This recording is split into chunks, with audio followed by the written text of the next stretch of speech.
Assalamu alaikum wa rahmatullahi wa barakatuh.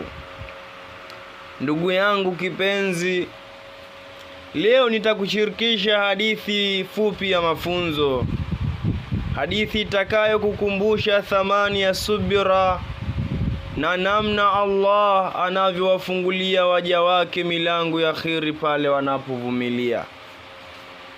Kulikuwa na mwanaume mmoja aliyekumbwa na mitihani mingi maishani. Alipoteza kazi, marafiki wakamgeuka, na hata mambo aliyokuwa akiyategemea yakavunjika. Kila siku alimuomba Allah, lakini majibu yalionekana kuchelewa. Badala ya kulalamika, yeye alichagua subira. Aliendelea kuswali, kuomba dua na kufanya mema kadiri alivyoweza, hata katika hali yake ngumu. Siku moja, bila kutarajia, alipata nafasi ndogo ya kazi. Haikuwa kubwa, lakini alikubali kwa shukrani. Alifanya kwa bidii, kwa uaminifu na kwa kumtegemea Mwenyezi Mungu. Muda ulivyopita, juhudi zake zikaanza kuonekana. Akaongezewa majukumu ya kazi, kisha kipato kikaongezeka na maisha akaanza kubadilika polepole.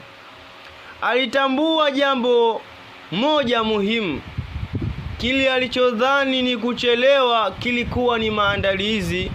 Mwenyezi Mungu alikuwa anamjenga kwa subira ili awe tayari kwa neema kubwa zaidi.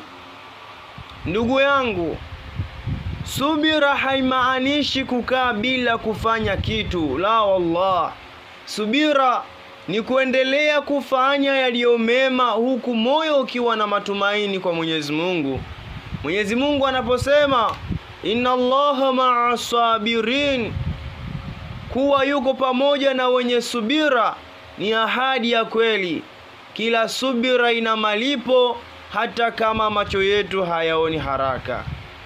Ewe ndugu yangu msikilizaji, usikate tamaa.